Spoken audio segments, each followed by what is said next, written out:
Why am I searching for Enki and his home in Bahrain? Enki is one of the three supreme deities mentioned in Sumerian texts.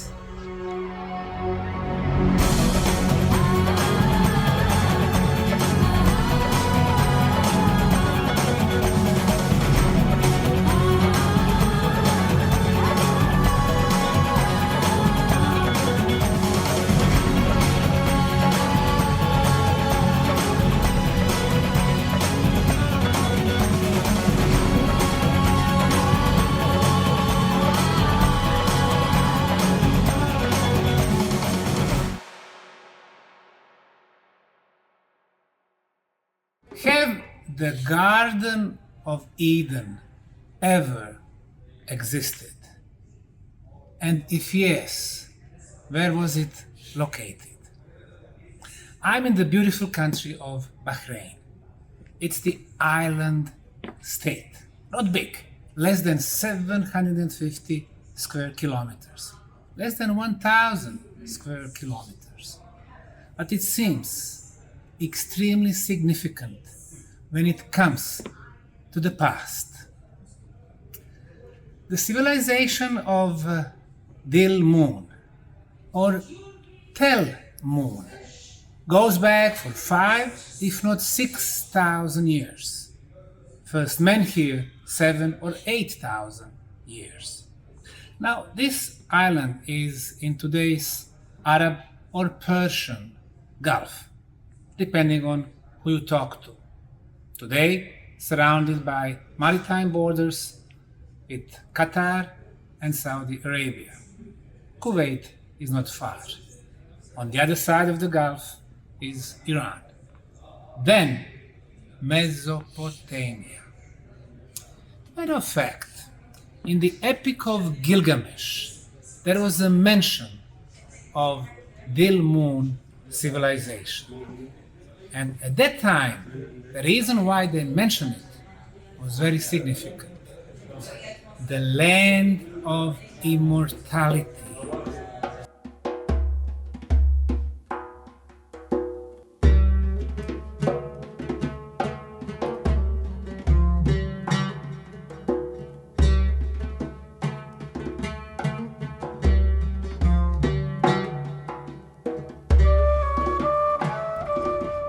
Women love pearls.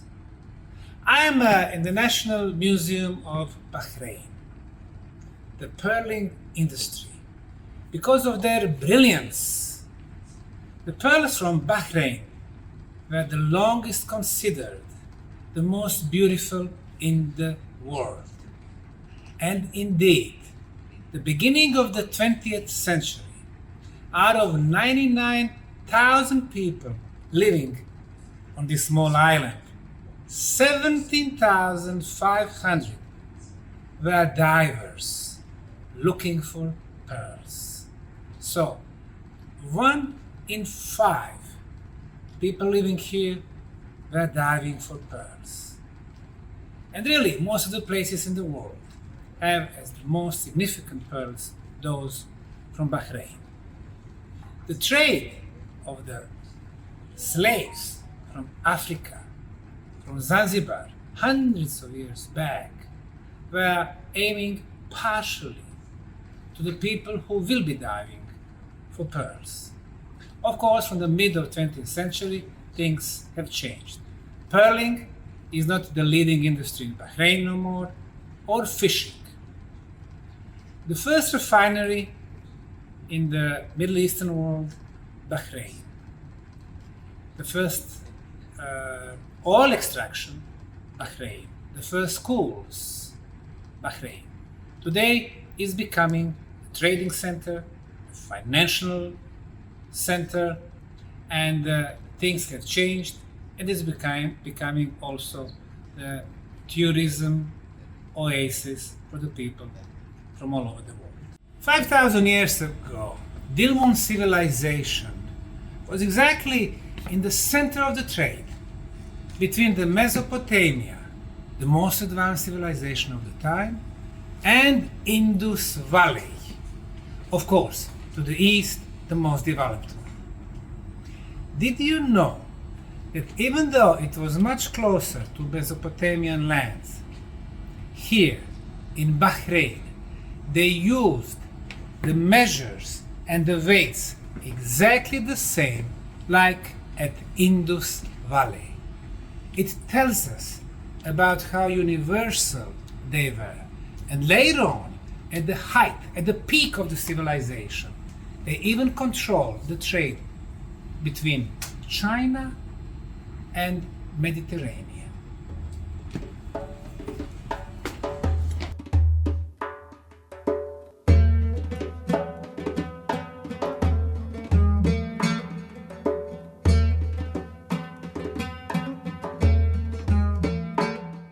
Tree of Life, Kingdom of Bahrain.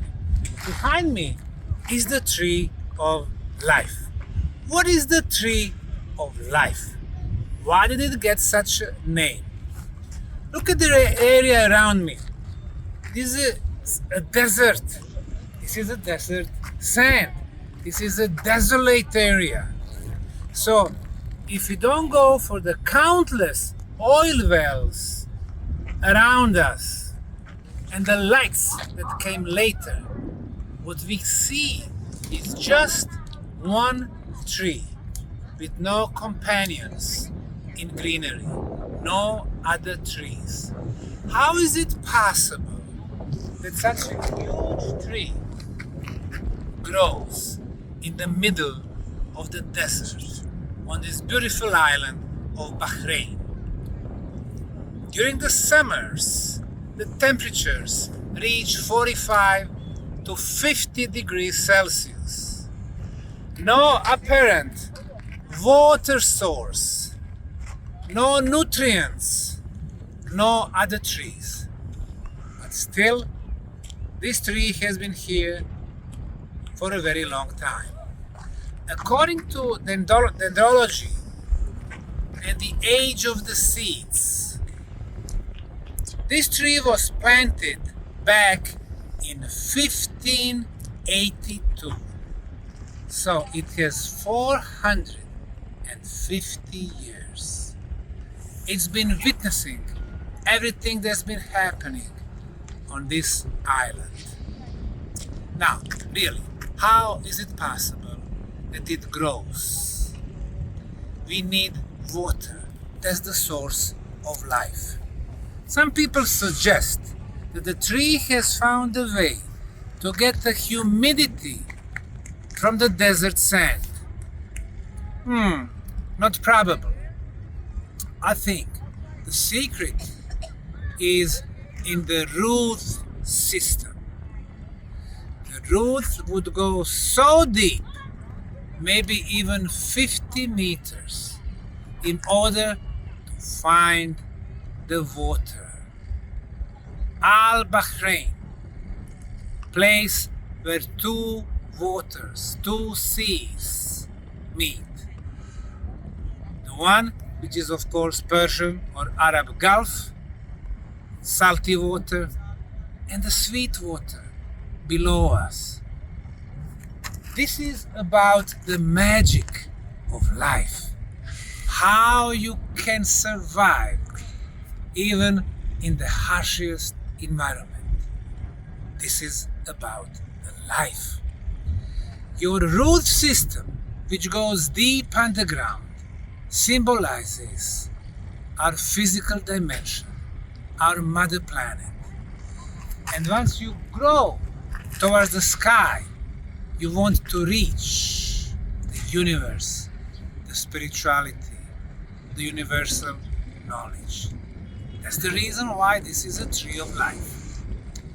The traditions in Christianity very often mention. When Jesus was asked if he represents a tree of life, he said yes. I got born, I live, I die, I got reborn again. In Celtic traditions in Europe, in Buddhism, in African tradition, in Turkish tradition, in the Mayan tradition of Central America. It is about the duality in which we will live.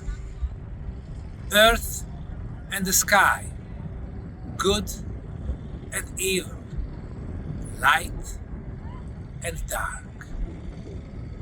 The tree of life has a height of more than 10 meters, and it shows us resilience. We can learn so much from it.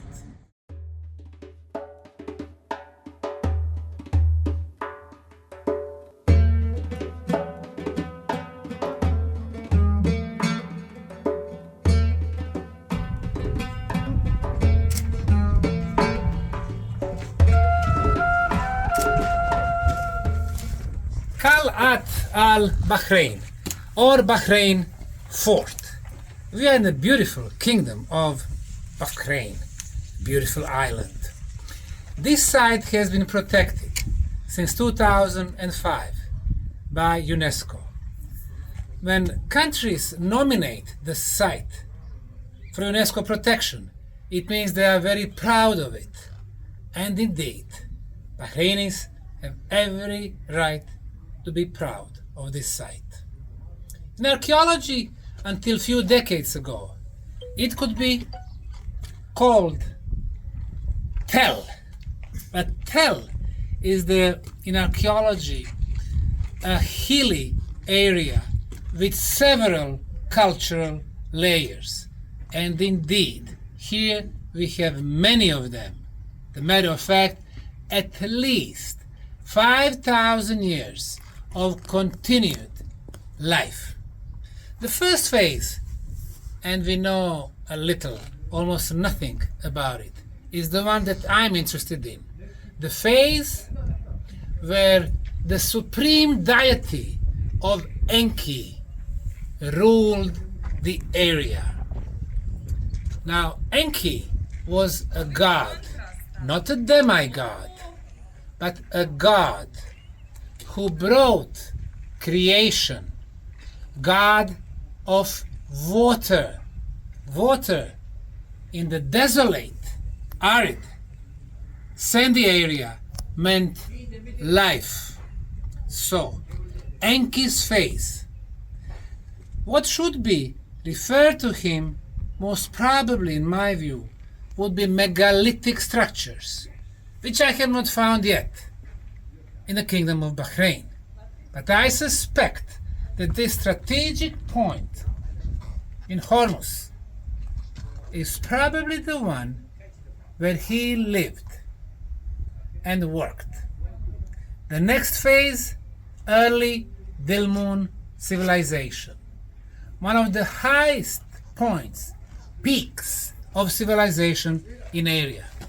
Have in mind that this area was on the trade route going from Sumerians, Mesopotamia, from Ur and Babylon, all the way to Indus Valley, Hattusha, Mohenjo-Daro, the most developed civilizations of the time.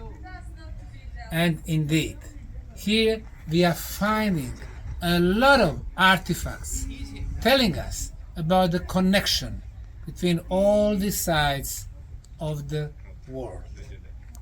After early Dilmun, we have medium and then late Dilmun. Since the most artifacts were discovered from the period 4,000 years back, it is said that that was the peak of the Dilmun civilization.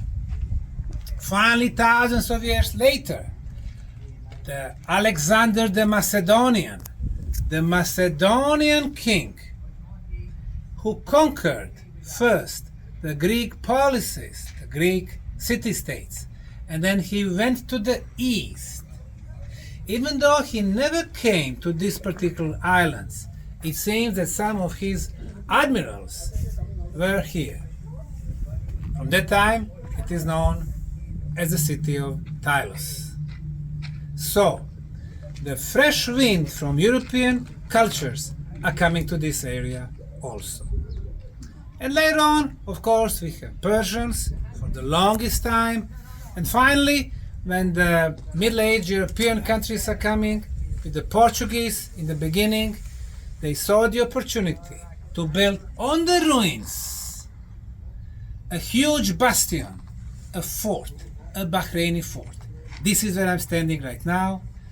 And several meters, if not dozens of meters, we have history taking us back long, long time ago.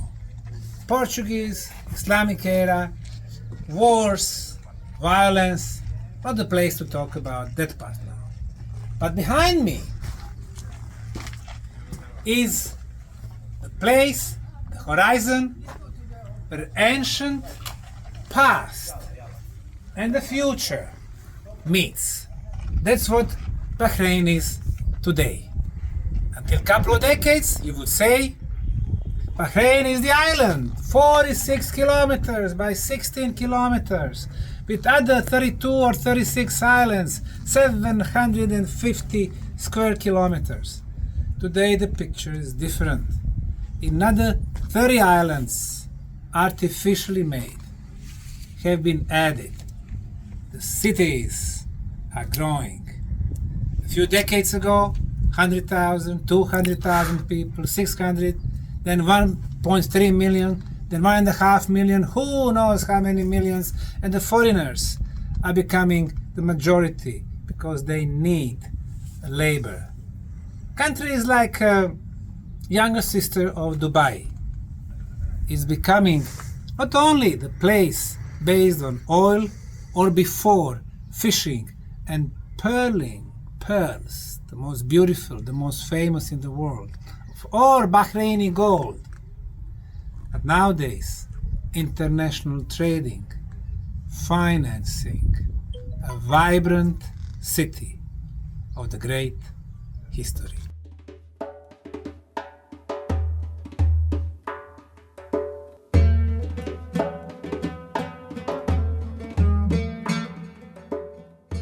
I'm in the Kingdom of Bahrain. Behind me, hundreds of mounds. Material used, of course, sand and desert stone, rocks. Are they natural? Of course they are not. We can see the conical, rounded shape. They call them Dilmun burial mounds, assigning them to the great civilization of Dilmun, going 5,000 years back, and then almost 4,000 continuing history. In that period of time, many people were buried here. In the National Museum, we could see one of the content in the mound. So, below me, there is a place where body of adult male was buried. Sometimes they have little extensions for kids, even for wives, but mostly for male. Now, few decades before our time, on the satellite photos, we were able to see not hundreds, not thousands, not even tens of thousands. The number was 170,000 Dilmun burial mounds.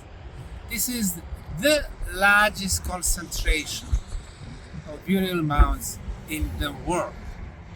Of course, this type of the constructions, the tumulus, plural tumuli, is met around the world, because when people die, especially those who consider themselves rich in the life, they wanted to leave the mark after they are dead.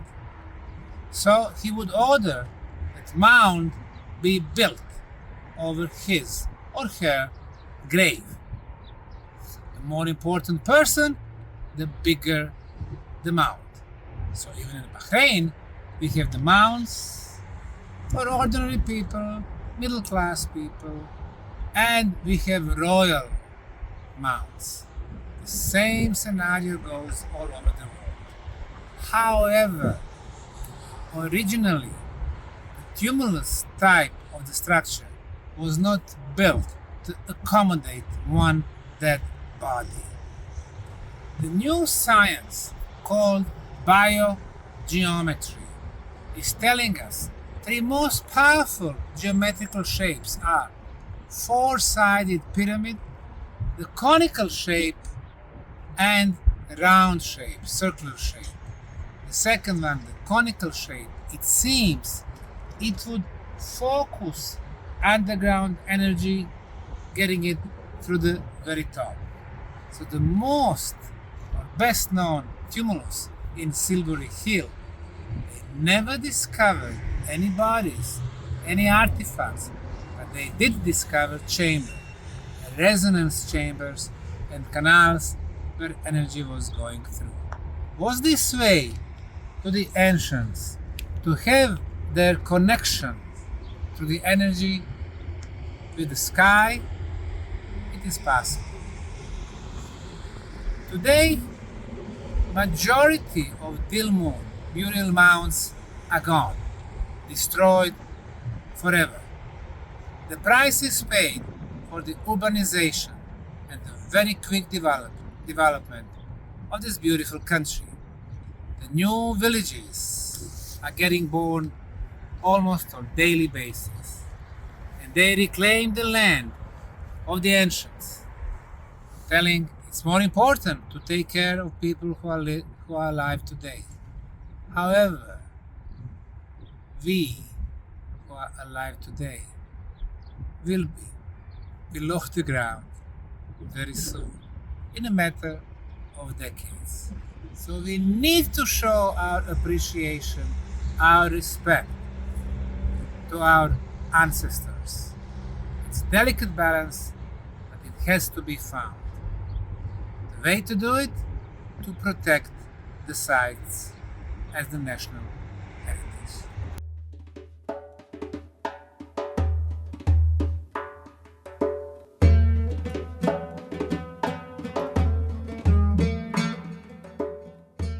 The Royal Mound number 8 in Bahrain. Out of 17 of them that have been searched and investigated with the preliminary investigation, we know that they do belong to early Dilmun period. So we go back for more than 4,000 years. There's the era when Dilmun civilization was trading as far as north as even Mediterranean Sea, but mostly Mesopotamia, Ur, Babylon, and Indus Valley on the other end. So we had Mohenjo-Daro and some other places. Now, having such a huge structure is kind of almost surprising for me.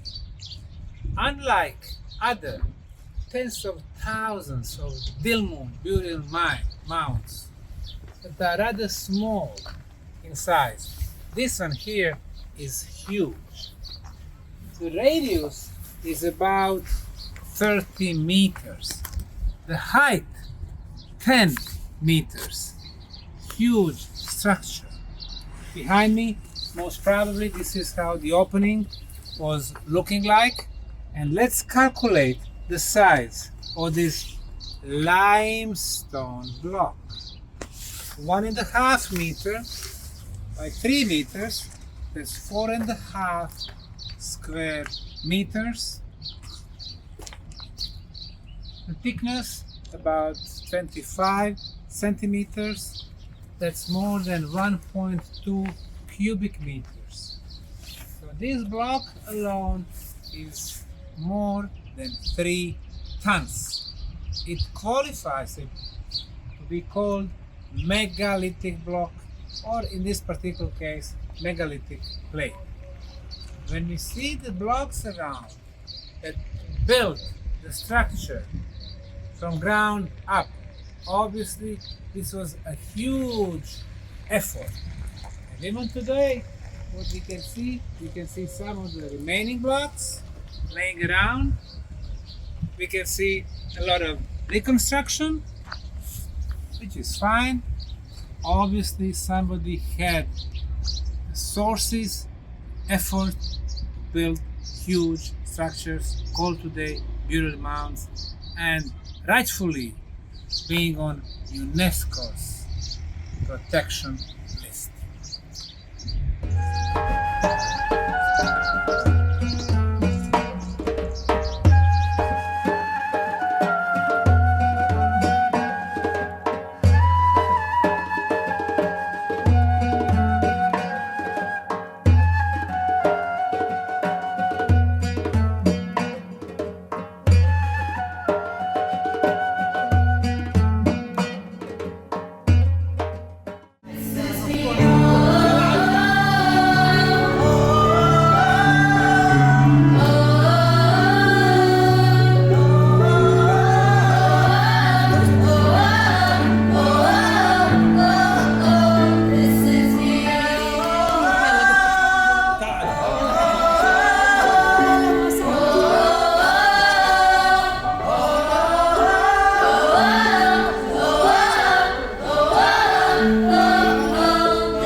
We are so proud and humbled to be here in Manama, the Kingdom of Bahrain.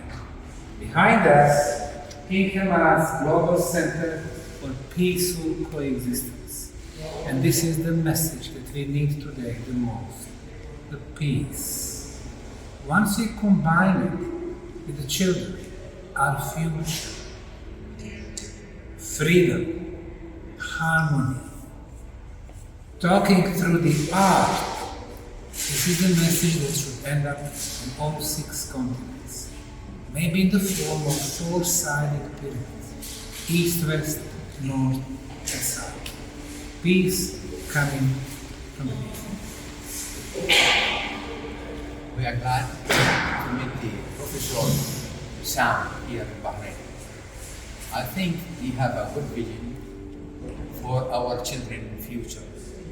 His purpose and foundation in Bosnia surprised me, really. And I think we should put our thumb marks from Bahrain to Bosnia to around the world. People, children, and all the globals waiting for us to build the beauty in our faces, our heart.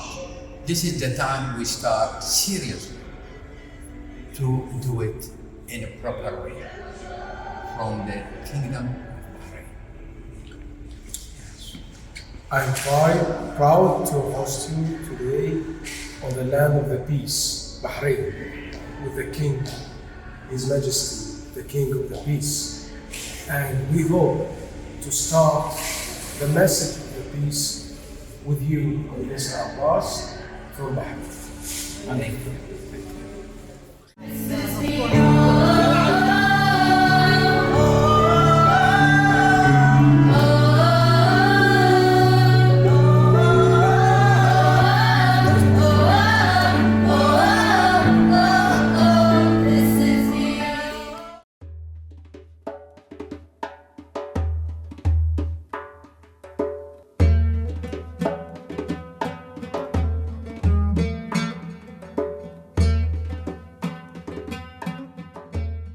This is, we call it the impressionist dot style, with and I feel it, or I develop how henna they do it, okay, with the design, and I do the painting also with the dots that time.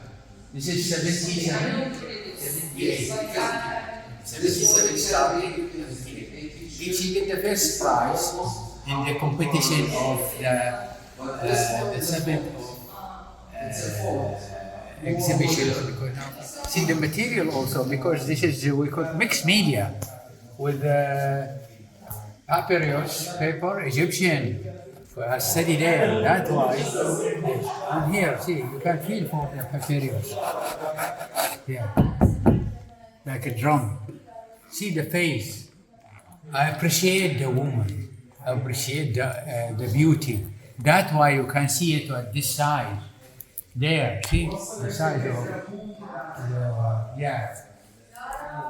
And if you believe of the peace, you should sit and to approve and to be honest and to continue your life with this feeling.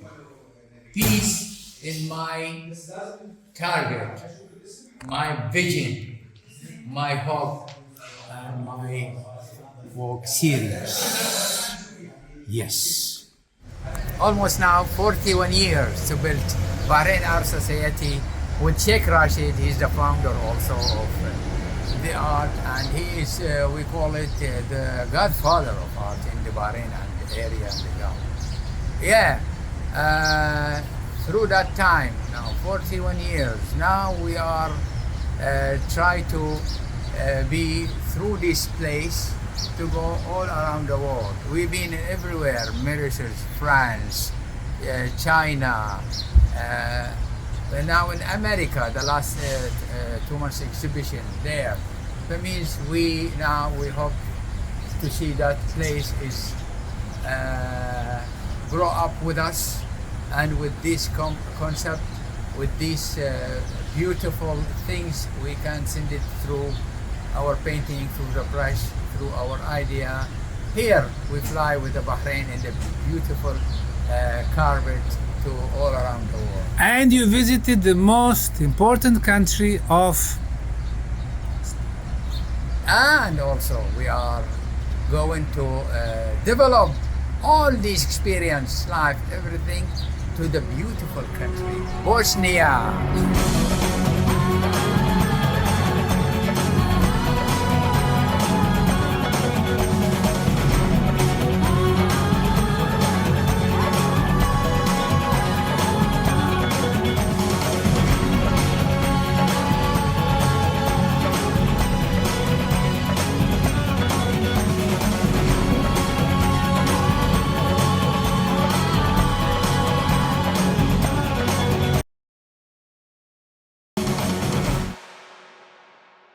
Can you introduce yourself? My name is Amani Abudris. Okay, Amani. What did you organize here? I'm organizing the farmers market at the Ritz-Carlton. Imagine farmers market in the middle of the desert in Arab world, but Bahrain is a special oasis of greenery. It's not only in a desert, it's in a 5-star hotel as a Ritz-Carlton. Yes, Yeah. Ritz-Carlton. It is one of the biggest hotels here. So we are doing this event with the cooperative of the Ritz-Carlton, Chef Rodemel, to support the farmers market, to support the Bahraini farmers, as well as to support the local products. And we try to organize it during the winter season of Bahrain, because it is an outdoor event. So we want people to enjoy the place, as well as the farmers. They see the farmers in a different vision as we get used to it. And we try not only to keep the farmers in the place, we try to bring additional events or side events, such as the things that we are going to see through our trip. These all the Ritz-Carlton buffet. It's BD 6 dinar. The price is low to support.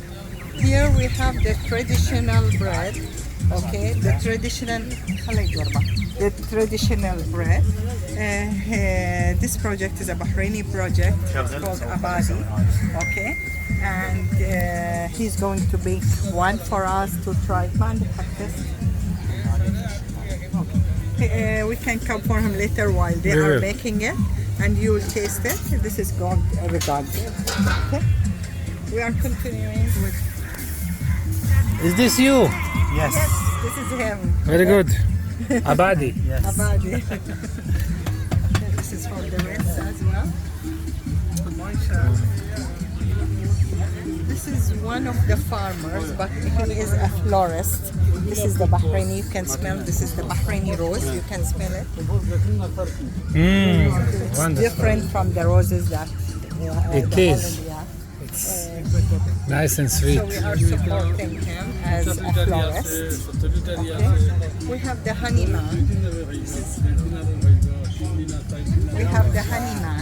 This is a friend of mine. Yeah, it's How are you? Okay. So, did you taste the Yes, Bahraini honey? two different kinds. Oh, okay. These are the pollen, as you saw it. Okay. Good man.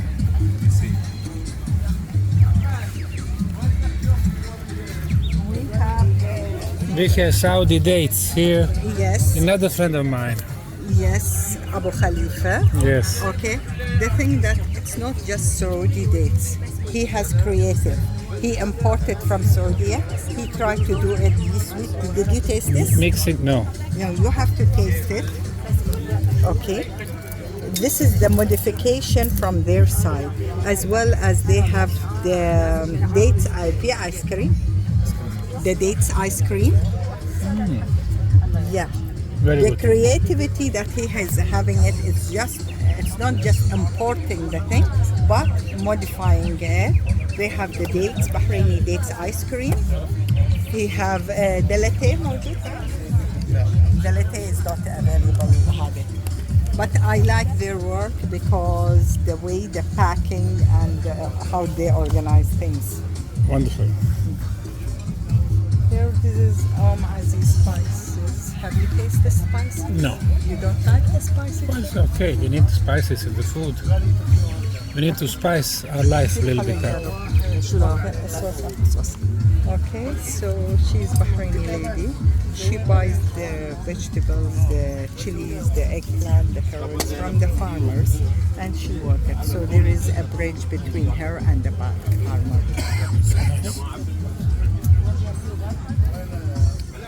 هذا واجد spicy? تبي وايد لا medium. medium. Okay. لا هذه اللدادة وايد. Oh, very interesting.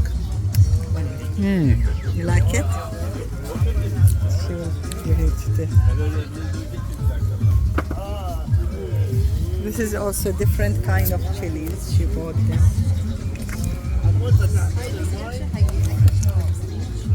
Nice. Very nice. Thank you very much. Yeah, thank you very much. شوية وياس شوية ياسر. Okay. This is also one of the handicrafts in Bahrain. How they make the boxes. People before they used to use these boxes. Okay. The big boxes, the small boxes to put their clothes, their jewelry, because before we don't have cupboards, we don't have anything. Okay.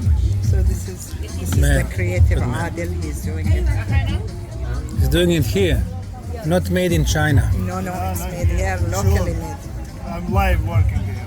Very good. Thank you.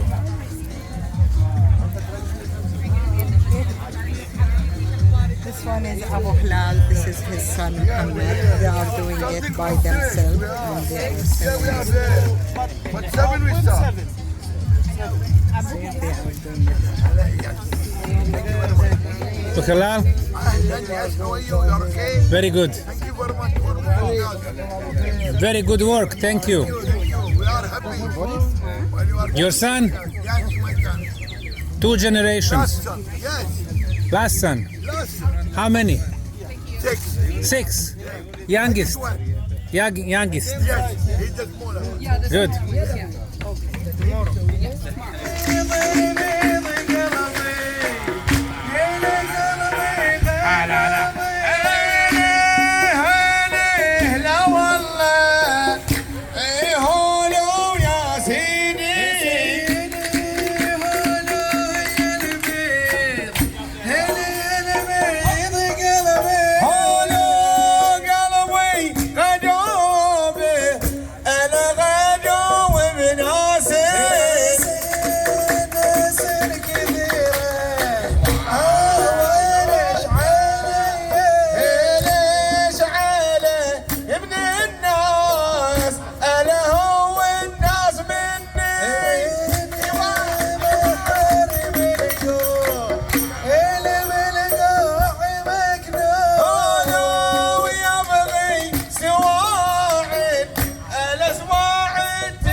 This is a hotel which is called the Ritz-Carlton Bahrain, and this area actually it was completely in the middle of the sea. So the designer decided, or the owner decided, to have this piece of land in the sea and convert it to, like you see now, heaven. It's a beautiful thing, and it has a landscape which is very unusual. They built also another island in the other side where you can go walk around 1.5 kilometers to reach there. And there are more interesting thing in this project, which is behind these trees. Instead of having a water reservoir like in tanks, now the water reservoir is in a lake, and they bring this water to a different level of life, because they brought some birds, which is flamingo. If you come here, you will see the flamingo to give a life to the place. And you have the beautiful fish. It's amazing. The place is beautiful. And the flamingo on the other side. Always 6 numbers, always. And I was asking someone, why 6 and why they don't be more or less? He said if someone died, they replace it, but they would never be able to fly, because they unfortunately they take their feather away, so they stay in the same place also.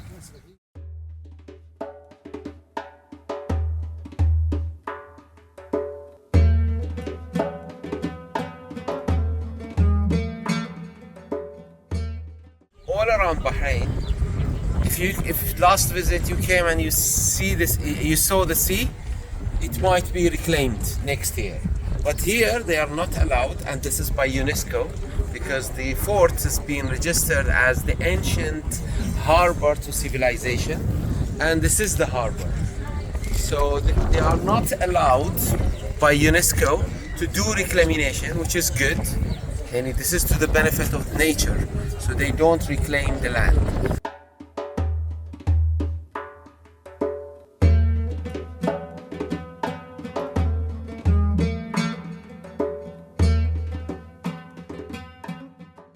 So here is the entrance. You can see through this video. This video represents almost 4,000 to 4,500 years of development in a 3D model. This model was developed in 2007.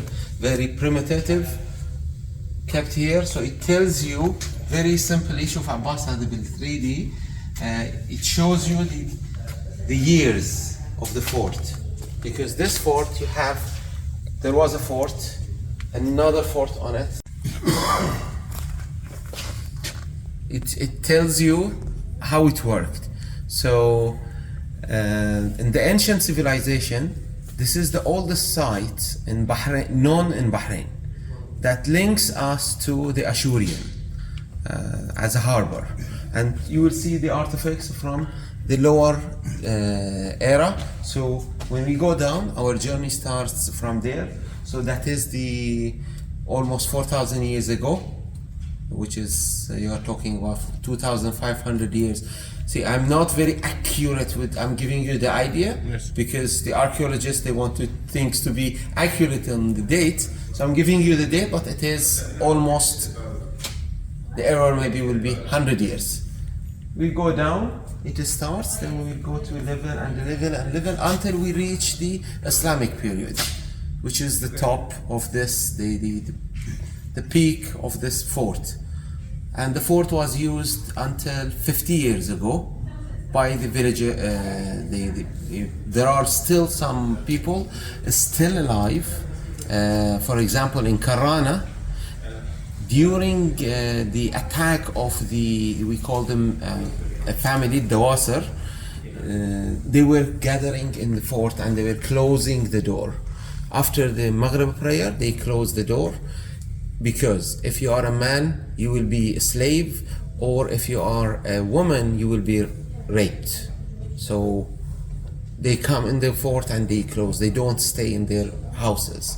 And we did some interviews with living people who evidence this.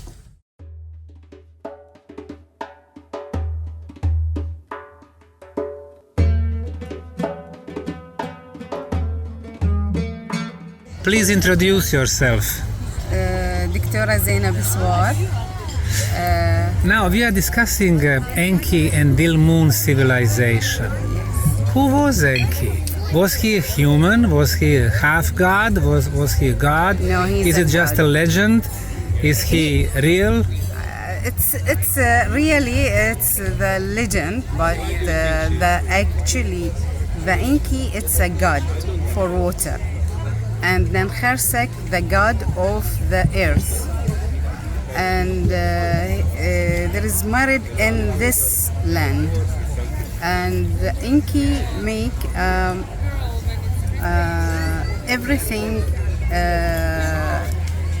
very good in this land, and Enki make good humans and good everything. It will be fine here in this land.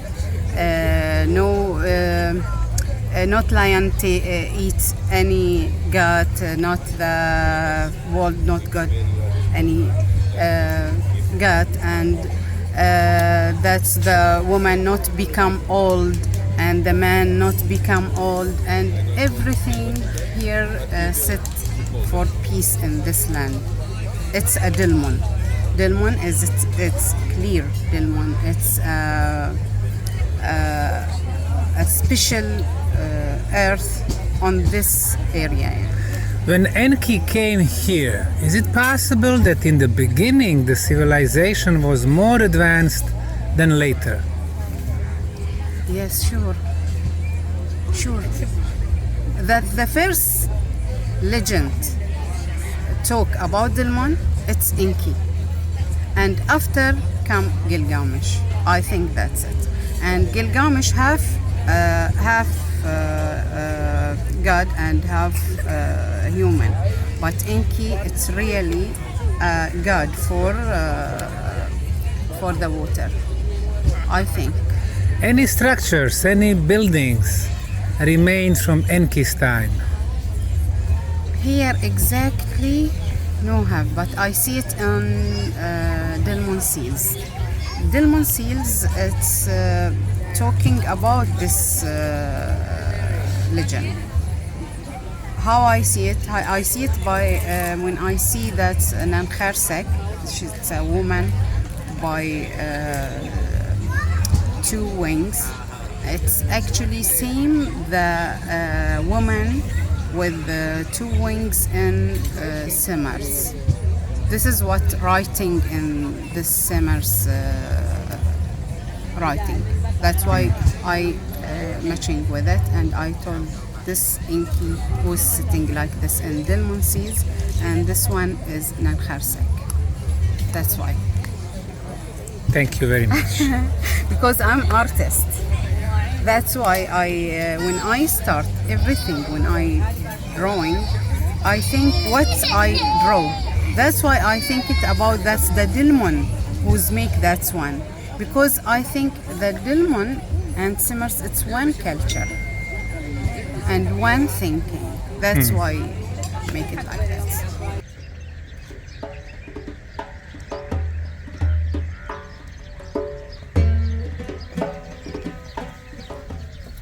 And then when I thought that my search for Enki's house will be futile, with no concrete results, I came to this place, the village of Barbar and the Barbar temple.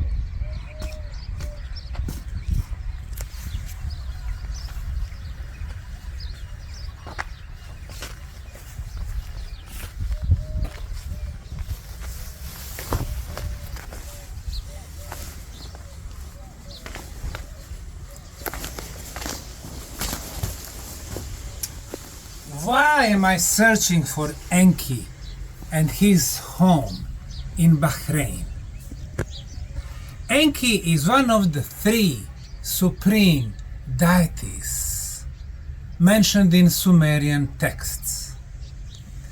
Now, his father was a god, and he himself was also a god of creation, a god of water, a god of creativity.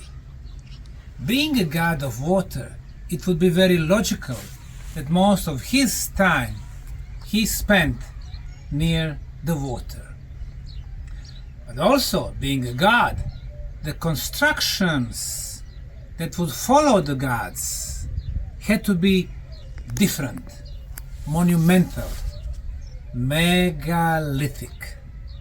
And indeed, throughout the world, we see megalithic structures, whether they are in Mexico, Guatemala, Peru, Bolivia, Egypt, Mesopotamia, India, or other places. Megalithic blocks, megalithos, big blocks, big stone block, over 1 ton. But the size is only the first thing. The second thing is how those blocks were cut and shaped.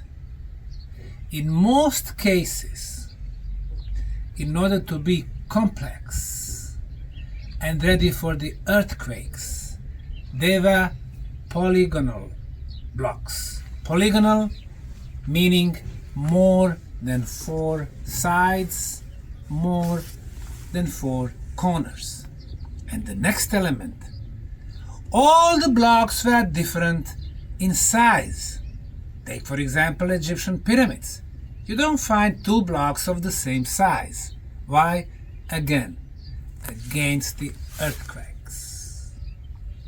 So, the only place in today's kingdom of Bahrain that has been excavated and discovered with those features that I just mentioned is right here, the village of Barbar. And as it usually goes, people who discovered such places are from Western Europe. In this particular case, 1950s, Danish archaeologists. 20 years later, when they realized the potential, the French archaeologists, and then British archaeologists, who made sure that they're gonna give the version of the history the way they wanted, and that it's going to fit their view of our past. So, what they do, they assign this structure to the early Dilmun. Of course, Dilmun civilization goes back for 5,000 years, which is extraordinary fact. However, Enki's time was before what is called early Dilmun civilization. How many years before? Hard to say. And now, besides the construction, we are coming to the second element, water. When first discovered, it was said 70 years back that there was a 1 meter of water. So it was some type of the water well. So we do have a water. Of course, Al-Bahrain means the land of 2 seas. One with the salty water in what's today Arab Gulf, or better known in the world Persian Gulf. And the second one, sweet water. Even in the sea, we can see the springs coming to the surface with the sweet water. How's that possible? One fact that nobody mentioned is as follows. Before the end of the last ice age, more than 12,000 years back, the water level was much, much lower. Why? Because the iceberg would be holding majority of the world's water. The end of the last ice age, huge quantities of water would melt, going to the world's seas and oceans. Pacific level went up for 80 meters, Atlantic 120 meters. Before the end of the last last ice age, there were no Arab Gulf, no Persian Gulf, no water here, no Persian Sea that we have today. So, this was territory completely dry of water. But we did have water springs, sweet water coming to the surface, many of them, enabling the area to be green. So the stories about the field of palms, about the water flows running everywhere, and of course about the beasts who would not eat other animals, the land with no pain, the land of immortality, the land of Enki who would rule thousands of years, might be true, but before the end of the last ice age. So, let's observe how this was constructed. Let's start with the corner. For example, here we have one block. People don't care much about this block, but I do. Let's see how many sides and how many corners. This is one side. First corner, corner number 2, corner number 3, corner number 4, number 5, number 6, number 7, number 8. This is polygonal block. This is not a construction that's been commonly used in Bahrain, in Saudi Arabia, but this was a way of construction way before the known civilizations, when more superior civilizations existed, from Peru and Bolivia and Central America all the way to India and China, South Africa, Bosnia, Croatia, Serbia, Macedonia, other countries. Polygonal block. Look at this one right here. This block goes like this. 1, 2, 3, 4, 5, 6, 7, 8. Again, 8. But this block filled the corner, so it is L-shaped. Why would somebody do that? What was the secret they had? Today, when we build the factories with the blocks, they make us millions of same-size blocks. We buy them and we build our homes or palaces. But look at here. It curves. This is the technique which is not common to this place, but it is common globally for different megalithic civilization where intelligent beings were living for a very long time. So, another example here. 1, 2, 3, 4, 5, 6.